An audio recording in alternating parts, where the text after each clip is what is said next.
Hello viewers, I'm your host Keister, and this is Keister, the Real Talk Show.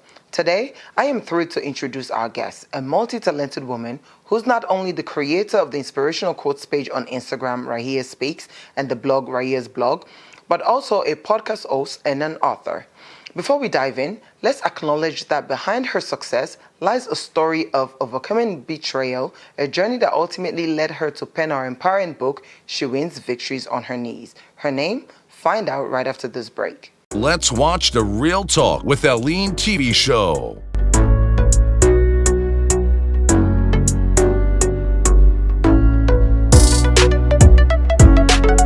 By our very own daughter of Sierra Leone, Aline Keister. Welcome back to Keister, the Real Talk Show. If you just walked in, I have the beautiful Rahmatulai Mahdi. Of course, she's an author, a podcast host, and a former model. She doesn't like to talk about that because it's years ago. But anyways, welcome, Rahmatu. Welcome. Hello, welcome. How are you? How's everything? Everything's fine. Everything's good? It's such a pleasure for me to be here today. Yeah. I've always wanted to be here, so it's good that I'm here with you. And I'm happy you're here. This is really amazing. She's my number 1 fan, y'all. She follows every show, watches, and comments. But anyways, of course, you're an author, and that's why we're here, because your book, I read your book actually this morning. Because I wanted to really know what was in it, because I've been so busy. However, you have a lot to say, but there's a story behind it. Yeah. But first of all, I talked about you being a model. Yeah. In England. She's from England, y'all. She doesn't live here. She's only here on vacation. Let's start with that. How did that come about? Like, you, an African in England, being on magazines? Some years ago. However, you still look good. But how did you get to being on a magazine? Actually, I met a choreographer. Okay. And he was a friend, and he saw me just walking down the Oaken Road, and he stopped his car, and he said, "Have you ever thought of being a model?" And I said, "No." And so we exchanged numbers, and then it just literally started from there. And then for the hair modeling section, I met my hairdresser, who's now passed.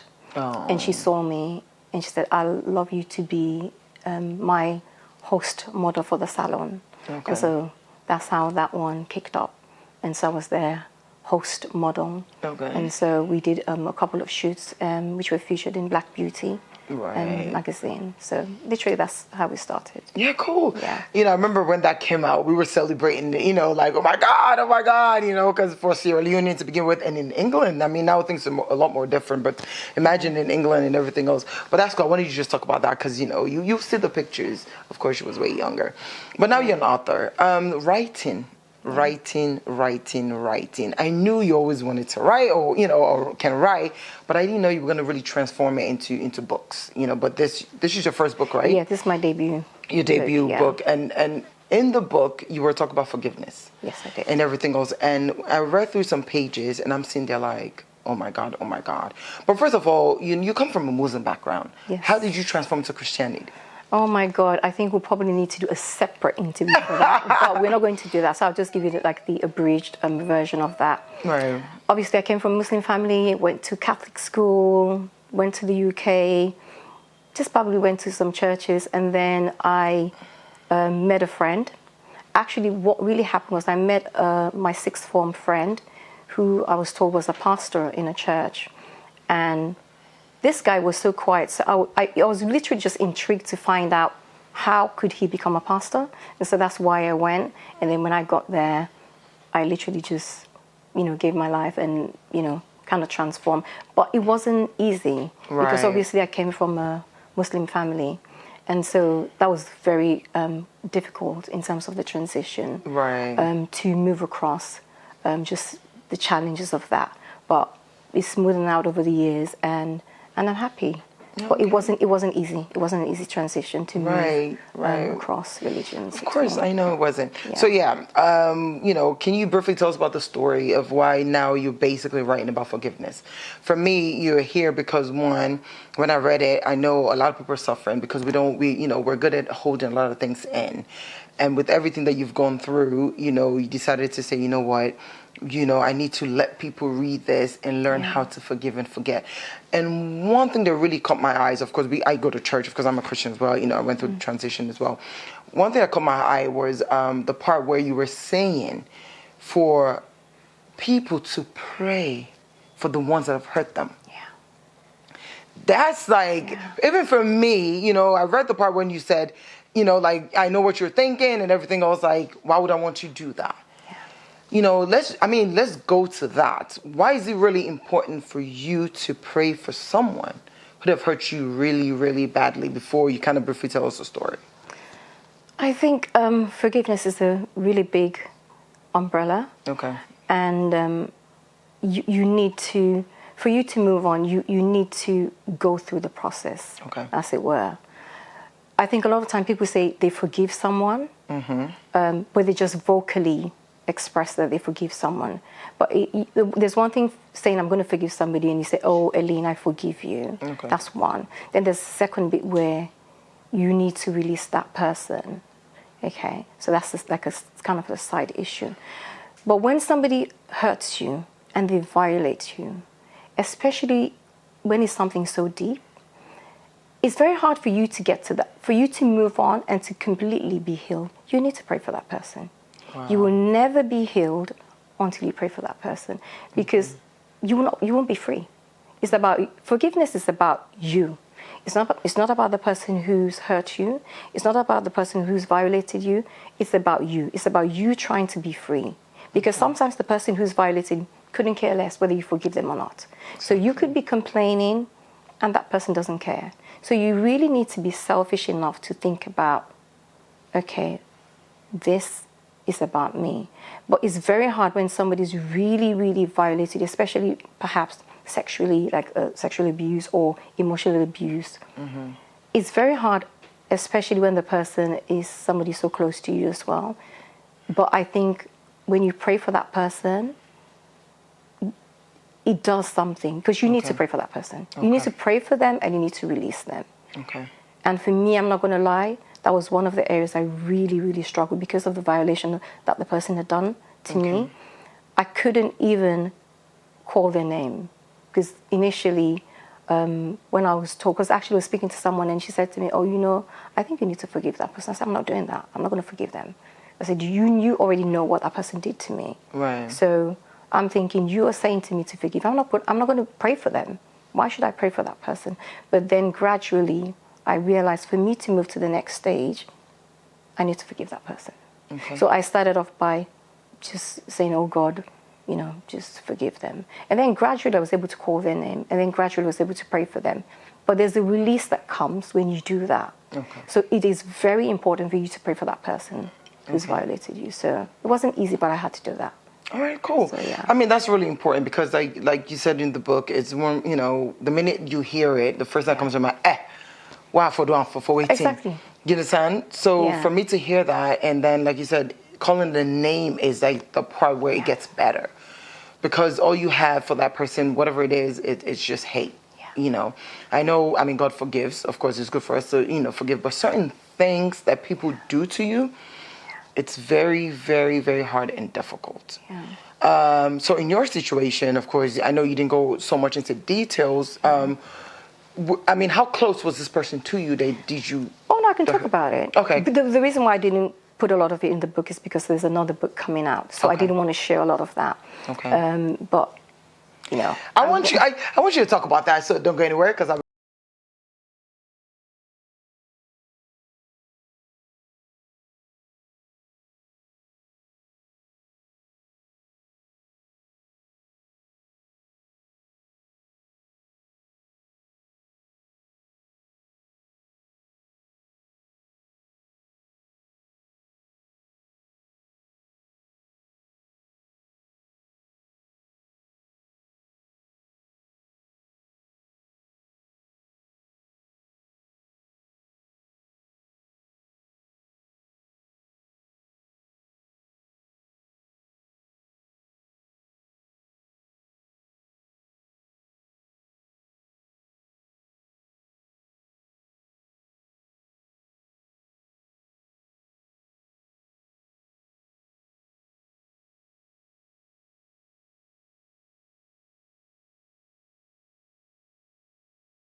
Welcome back to Ellen Keister, the Real Talk Show. Today, I am speaking to an author, Rahmatulai Mahdi.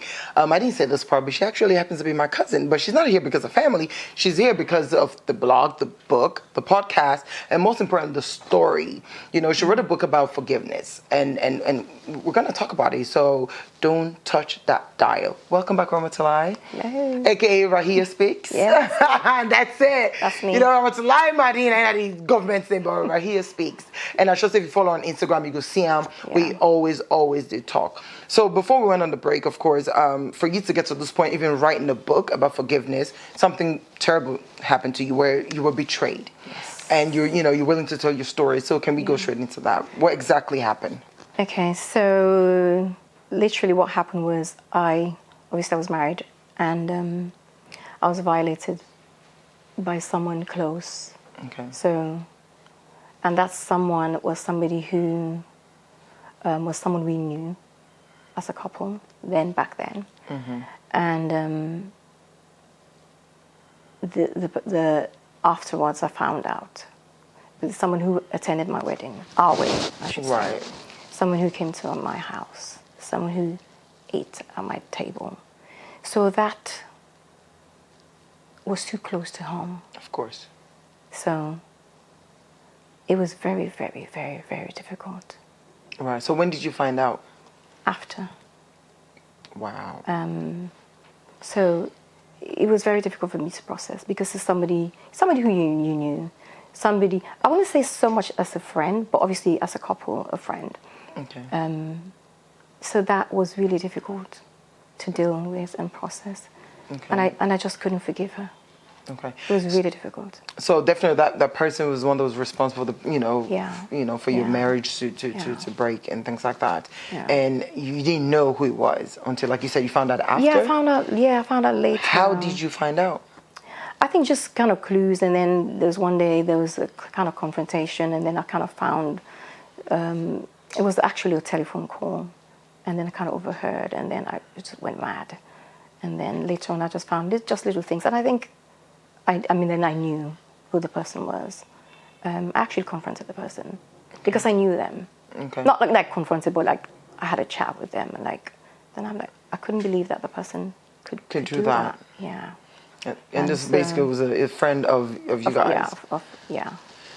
Oh, that gotta hurt really bad. Yeah, and I know, of course, that it broke you down a lot. Yeah, like I remember we had this side conversation, and you were saying the same thing about you went through depression, because sometimes it's not really about the man per se. It's about the person. Like you said, that person comes to your house. Yeah. You eat together and everything else, not knowing, this person was basically trying to steal your man. Yeah. In other words.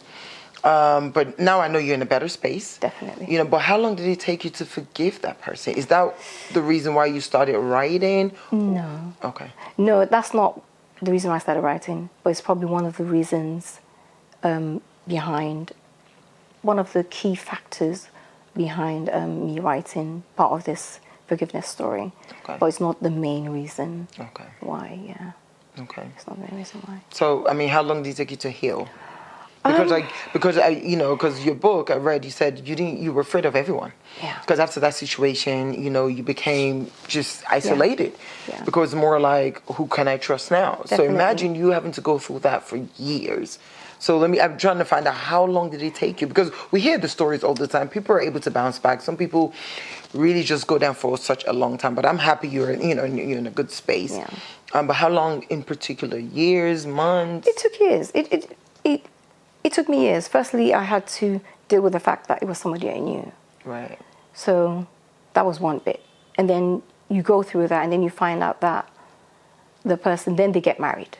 So there are different sections of that. Oh, they got married? So they got married. And so you have to deal with all of, so you're dealing with that, and then you find out that they get married. So you're dealing with all of that. And then it was probably took me 18 months, 2 years. It took me a long time to properly forgive, because whilst I'm finding out all of this thing, and then they're moving out, and then they get married and all that. So it was difficult. Okay. So probably 18 months to 2 years.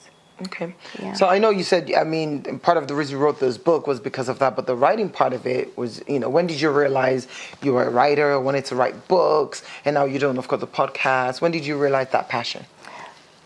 If I'm really being honest, I think when I was in year 3, Form 3, when I was in convent St. Joseph's, Okay. I did a piece. I think I was in Form 4. And I remember doing this piece, and my English literature teacher was saying to me, "You're very creative in your writing." So I used to produce really good literature notes, comprehensions and stuff like that, essays, I should say. Okay. So that was the first person who told me. But then I just love writing. I could write on anything, on my phone, papers. I just scribble stuff down. Okay. So I love writing. So it's just part of me. Part of me. I enjoy writing. But in terms of writing the book, was that the... Right. This book, we already talked about that, Yeah. but I know, I would talk about the passion of when you realized, like you said, it's in Form 4. And Yeah. this is your first book, right? It's This is my your first book, debut yeah. book. And also, I noticed on social media, like I mentioned earlier in the intro, you have your Rahil's blog. Yeah. So you blog a lot, and Yeah. you do inspirational quotes and I things do. like that. Is that because you like to write? Is it because you're a Christian, or is it more about really just encouraging people and just just motivating people? I love motivating people, and I love writing inspirational quotes just to inspire people. Okay. For me, if any piece that I write, whether it's a quote, whether it's a blog, whether it's any piece that I do, if somebody can benefit from it, then my job's done. Okay. So that's my passion. Okay. My whole passion is to writing stuff that inspires other people. Okay. So Cool. And I follow your page, and I see some of these things. And of course, it's needed sometimes because every day we wake up, a Yeah. lot is happening in the world and everything else. There's just so much going on. As far as the podcast, if somebody wants to listen to your podcast, like where can they listen to it? it's on Google. It's on what's it's gone off my head now completely, but I can give you my handles. Okay. So what's your handle on these? Maybe somebody's watching already and wants to just go follow you up to see. It's literally at Raya Speaks. Raya Speaks. Yeah. On Instagram. What about Facebook? Facebook, no, not on Facebook. Instagram, I've got a website which is www.rayas.com, so you can follow me on that one as well. Okay. Yeah. All right, cool. So you said this is the first one, and I know you have so much going on. So the story, I know earlier you mentioned that you were going to basically save that because you wanted it on the second book. Yeah. But what's like the next stories that you want to write? Are you writing books for short films, or are you just writing books just to put it out there? Oh. My next stage. Actually, I wasn't going to write a book. Okay. I've got, because of this, and when I did the book launch for this book, I had some women when I did it, and what they thought would be good for them, would be good for other women, was for Right. me to have, host smaller sessions, because there's so many people that are hurting, Yeah. so many people that are not healed, and just to do some smaller sessions with women, just to help them to navigate a way around this healing process. Mm-hmm. So that's something for me as a next project. That's something that I've already done the write-up for that. And in the next probably 18 months, I hope I'll be able to launch that when I get back. Okay. But in terms of writing, I'll continue to write. Okay. Right. So when you mentioned the healing part, that's another thing I want you to speak on, because everybody heals differently. Yeah. Everybody has their own way. To each his Yeah. own, I always say. Yeah. But with you, how did you get through the healing process? What did you do? Some people will say, I was listening to music, I was praying a lot, or I did therapy, or different things. But for Rahmatu, how did you cope? How did you, how are you able to completely heal, besides the writing part of it? Are there other ways for people to heal? Yeah, I think there are various ways for people to heal, and it depends on what you've gone through. Because every violation is different. Okay. And so it's going to take a different process. Because what I'm saying is serious to you is nothing. Right. And what you're saying is serious to you, I probably think is nothing. And so the healing process for both might be different. And the time span to heal might be different. Okay. But going back to your question about me, I was grateful that I had family around that time to help me through.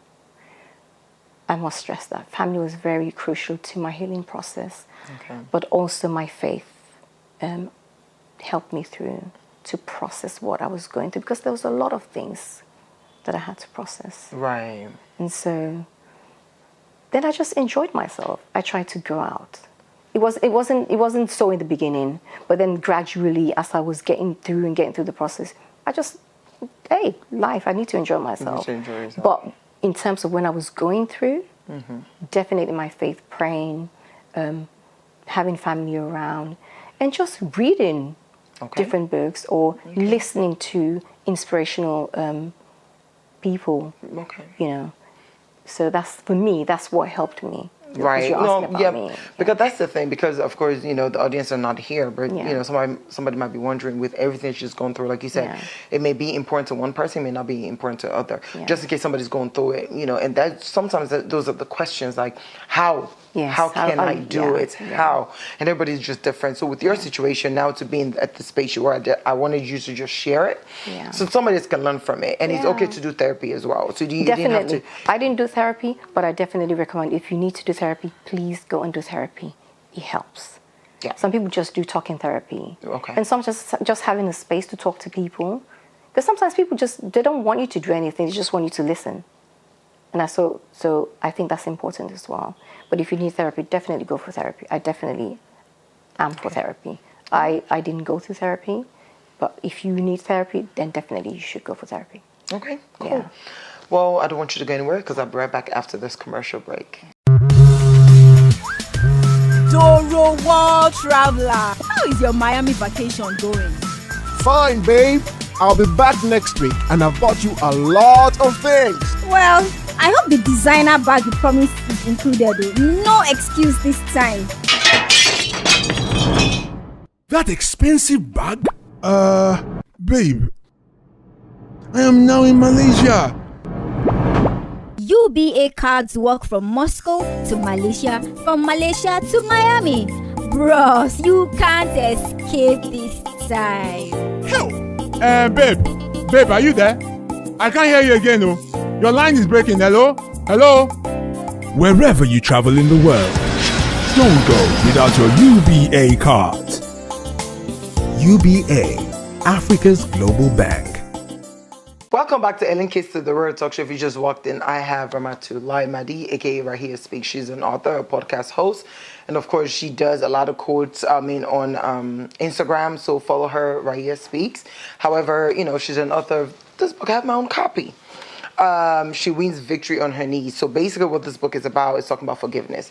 Of course, if you missed this, you know, make sure you watch it on YouTube as well, where she told her story of how she got here. Of course, the writing part. It's not really about what happened. It's really a passion, you know, from convents. Convents got proud. Wendy's welcome back. So let me know, I'm going to put this down. And of course, I'm going through this book because I actually, like I said, I actually went through it. So it's like a, you know, like a devotional, you know, walking through the other side of forgiveness. That's correct. And earlier, one of the most important things I read was actually praying for the one who offended you. Yeah. For me, it was more like, okay, as much as I'm a Christian, I'm only human as well. Yeah, definitely. You know, somebody do you bad, of course, all kind of evil thoughts they come. Definitely. You know, I've learned to forgive people. Yeah. But that part of actually praying for that person, I'm still trying to understand it. Okay. You know, and of course, your situation was a friend that actually did you wrong, and somebody told you for you to be okay. Yeah. You know, you have to pray for that person. Correct. So this is about you, Ramatu. When they said that, what was the first thoughts that came to your mind? However, let me just say, when you found out, the thought that came into your mind. When I found out. Right, let's start with that before praying for this person. When I found out? Right, like when you found, like you said, you had clues and everything else. You know, I'm just curious. Like when we went on the break, I'm thinking like, this one for no being, because the thing that me now say, imagine if not me, what I go do. I'm just thinking what I did, but I don't know if I. It's okay. You've gotten over it. Oh my God! I think Yeah. You know, you've gotten over it. But I went mad. Okay. I literally went mad, and I just said, "What the hell is going on?" Do you know what I mean? I smashed the phone. I was so mad, literally, because it was in the night. that's when I found out who the person was. Right. I went mad completely. I was so annoyed that it was this person. Like if it was somebody else, you would have been okay, regardless, or? I don't think I would have been okay, but probably I still would be hurting. Of course. But then I guess it's knowing somebody that you know. It's always at your house. The person behind the scene. Right. Revealed. And then you find out it's somebody close within, the enemy within, as it were. Okay. So. Cool. So, I was reading it, and then, day 3, the version of day 3, why we find it hard to forgive. I'm just curious, like, why do we human beings find it hard to forgive? I guess you mentioned something that if somebody's done you wrong, and which is what I said in the book, that we're human beings. If somebody does something really horrible to you, the instant, I'm not going to lie, you do me wrong, you want tonangi. Of course. You want to make them feel the pain, everything of what they did to you. And so I think that is one of the things that makes it harder for people to forgive. It depends on the violation, like I said. It depends what it is. And the human nature is, I want to pay you back. Why are you hurting me? Yeah. And so that's what it is. Yeah, because for me, to be honest, I was like that before, of course, I've always been a Christian, a Catholic, but then now, I'm in a better space, of course, with age and maturity is different. But I remember growing up, I said, you do me one, I do you 4. That's it. Like payback is a beat. Like, I had to make sure, say, I pay you back. But eventually you realize, like, what the hell? Yeah. You just move on and forget. It's draining. And now, honestly, I could just say, in the Bible, where God said vengeance is his. And I realize that for everybody, we don't do me wrong at any point in time of my life. I did see them front me, God did deal with them. Yeah. But it definitely depends on the violation. For you, I give you kudos, because trust me, I'd imagine now something Asian day, somebody would have died, somebody would have been in jail. But like you always say, it's not about the man. It's supposed to be the first man. When you find out the person behind them, I did it hurts day. And I think you've touched a nerve. I think that's what it is. So the two things, when somebody hurts you, you don't know the person, it's still going to pain. But when it's somebody that's close, maybe a friend or family member, it hurts more. Okay. So choosing to forgive. Why did you choose to forgive? Because I wanted to be free. Okay. I needed to free myself. Okay. Because you can't keep carrying this. It was draining. It's happened, and I wanted to move on. So for me to become free meant I had to choose to forgive. I wasn't doing it for them because they probably didn't care. Right. But I had to do it for myself. It was about my own self-healing. Okay. And just letting it go. Okay. So that's what it was. Yeah. Yeah, this praying for the one who offended you. I know I've been talking about this for a while, but I'm trying to understand. Did you pray for her? Yeah, I did. How long did it take you to actually sit there and say, Papa God, forgive this mortal man? Well, you start. You're going to have to take a first step. The first step was, God, forgive her. Okay. Because I was hurt. I'm not calling her name. So I started off by saying, forgive her. Okay. And then gradually, I started calling her name. Until I got to the space where I was actually praying for her. Okay. Because I'd moved on. Or I was moving on. Okay. And I wanted to heal myself. Okay. Yeah. All right. So, yeah, when you just mentioned, just like you knew the page that I turned, when you talk about, healing is allowing yourself time to heal. That's important. And I think it's not even so much about you, it's also about really just talking to the audience, allowing yourself time to heal. Yeah. That's important. That one we know, because sometimes you do forgive. Yeah. You forget. They always say you can forgive, but don't forget or whatnot. Yeah. And now you're talking about praying for the person, but then they don't allow themselves time to heal. So every time you see that person, it's just something really... boils in you, isn't it? If you don't forgive. Yes. Because if somebody's hurt you, you know when you know, say you don't forgive for sin, when you see them, and it don't mean nothing. But if you still the person and you feel something, you're still in the journey. Right. Yeah. So have you seen her afterwards? Because You know you what? basically saying if you see the person and you're okay. Have you seen her when you heard about the wedding and everything else? I haven't seen her. I haven't seen her at all. But you see, it wasn't about her. It was it's about me. you. Okay. It's about me. All right, cool. I noticed also, with this one, every page or every chapter, you had Bible quotes in there. Why did you choose to basically, because I've read books, I've seen other books where it's just basically going straight to the point, but with you, we have, each and every quotes in each page. Why did you decide to include all of this? It was intentional. Okay. Because I wanted to be authentic to sharing my story. Okay. Because that's what helped me as well. The scriptures did help me. Okay. Because you have to forgive. It's part of what we do. We want God to forgive us. Right. But you cannot forgive somebody else. Okay.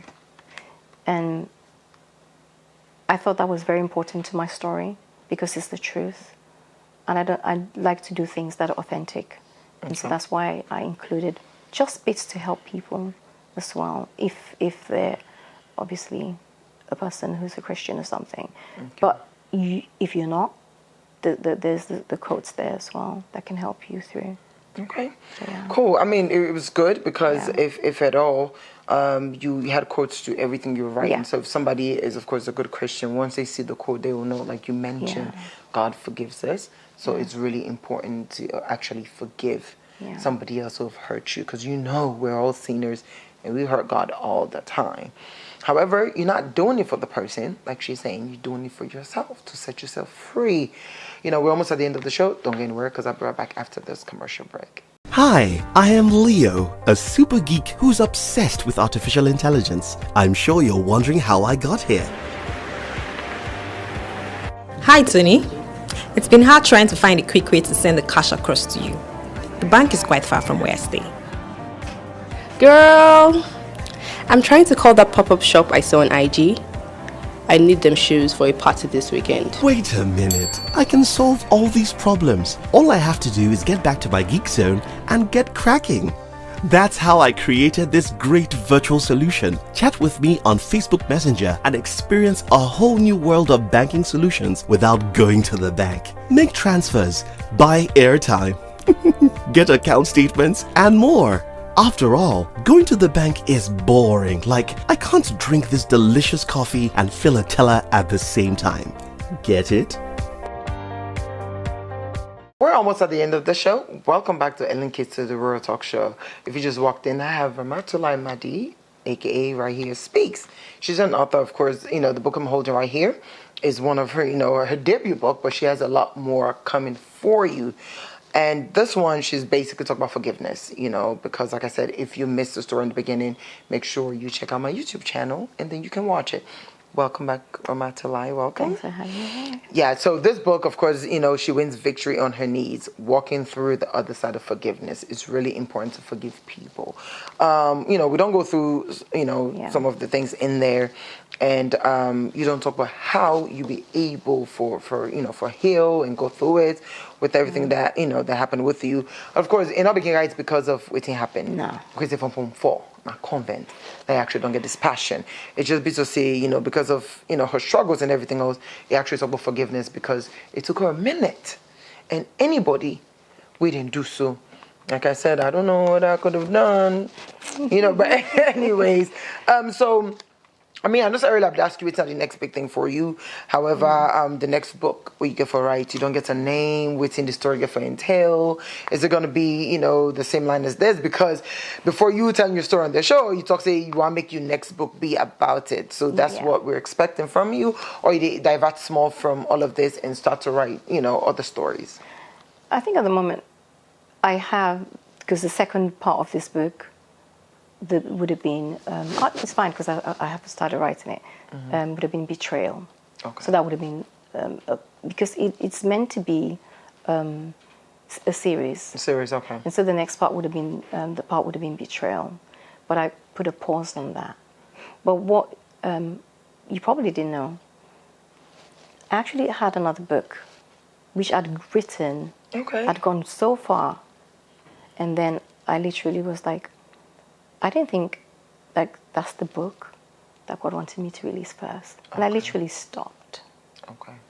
And I got the vision for this book, like not vision, but yeah, the inspiration for the book. Right. And I wrote it. From the time I got the inspiration to the completion, probably 8 weeks. Whoa. In everything. Okay. Because I literally spent a lot of time just doing it. But going back to your question about the next book would be Betrayal. Okay. But I also do other stuff. I write speeches for people. Okay. So anything to do with writing. I enjoy Writing, doing that. you do it. Yeah. And then, of course, the podcast, if they want to listen, podcast. so you where can, again? Spotify. Spotify, and okay. Apple. So for this book, if somebody wants to get it, you can bribe me or I get copies. But if somebody wants to basically order this book and go through it, where can they get this book? Is it available in Sierra Leone or is it just in England? Where is it? At the moment, it's not available. The hard copies are not available in Freetown, but you can get it through Amazon. So you can order them via Amazon, yeah. Okay. Yeah. I mean, what are you going to do for it, for it to be available in Sierra Leone? Because not everybody is able to access Amazon. I know. I guess I need to work on that. Because I think this make is really sure. important, to be honest. I feel like, it will teach us a lot of different things. We all go to church, and sometimes that's what it is. I tell people, like, you go to church where you have so much in your heart, and everybody's different, no judging zone, of course. Yeah. It's just, like you said, it depends on the violation. I just want to say I'm really, really super proud of you for not doing anything harmful to that person. I'm sorry, I'm not that bad. I do forgive, but damn. I mean, kudos. Yeah. I mean, I know it took you a minute, but just kudos and all the best in your writing. Thank and of you. course, if they want to follow you and follow inspirational quotes and everything else, Rahia Speaks, right? Yes.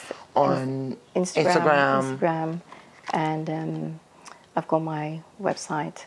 Okay. Yeah, www.rahias.com. So you can follow me on that as well. Okay.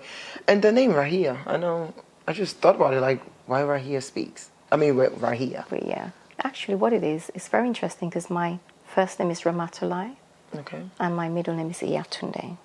So it's literally the first 3 letters of my first name and the first 3 letters of my middle name. And I didn't even think of that. How come I didn't put that together? So that's what it is, yeah. Okay. So I love your quote in this book. The beginning of this book, it's just everything about this book is just really important to me. I have my reasons. It's just an eye-opener for a lot of different things. It's not like I don't forgive, don't get me wrong, but sometimes, we're only human. But I like this part where he says, her knees became a launch pad in the midst of the battlefield, and her mouth filled with prayers, like arrows in the archer's hand. Yeah. This quote, you just wrote it, just came to you like that? Yeah. Literally. Wow. Yeah. When she gave me the book, that was the first thing I saw. And I was like, we need to talk about this. I didn't read it until like today, and I read it, and I just got really excited and everything else. But I want to thank you so much for coming here and telling your story for the first time. You can still read it on betrayal, so that's really important to me because I know, not everybody wants to talk about certain things because even in this book, it wasn't as detailed. Well, because I know the back end of the story, but I realized, there was nothing, but of course you had the sequel to it. So I appreciate the fact that, you were able to say it here. Talking is healing as well. I know you're healed already, but you now talking about it and your mind is free. It's really, really important because some people go through it for years and years and years. Yeah. So if somebody's going through whatever form of betrayal or whatever form of, anything, because, this is all part of going through mental health because I know you went through depression as well. Like everything, you had a good support system from your family. Yeah. Some people don't have it. Some people cannot really afford even therapy. What would you say to someone just struggling with any form of problems?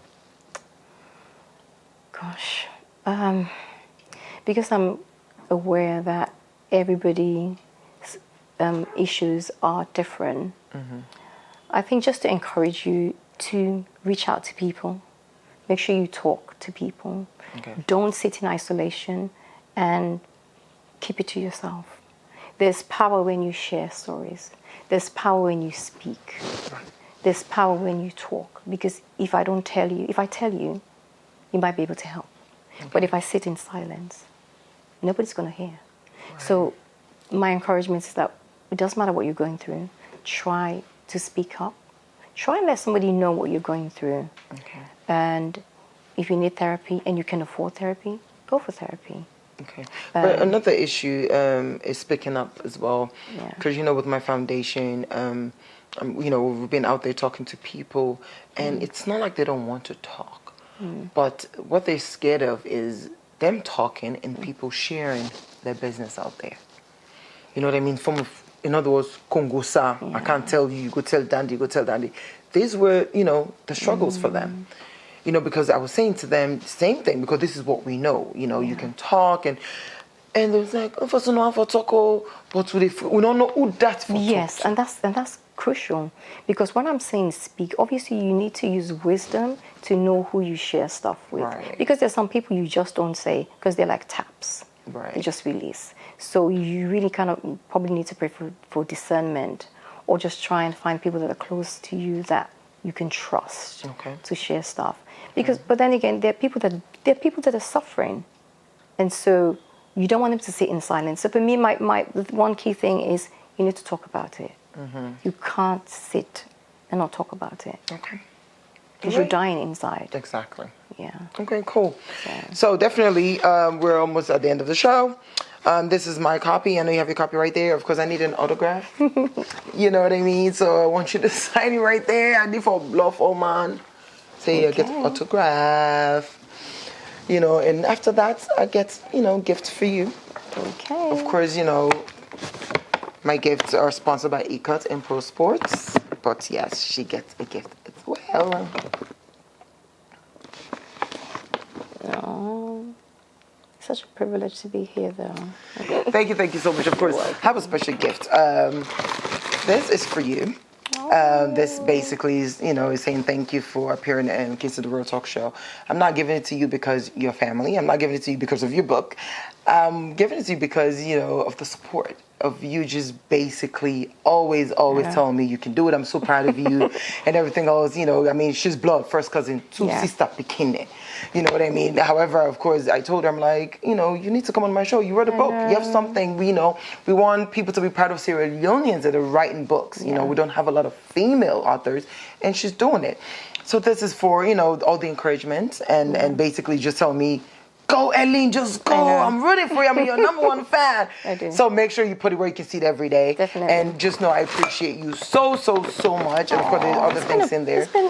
Because sometimes we all need that where, especially somebody who saw you, when you were younger growing up. I be always saying me to them. I may be small feet, I didn't me to them, but they've always believed in me. And I hear it every time. Yeah. I appreciate you for that. If I haven't said it to you, I'm saying now here.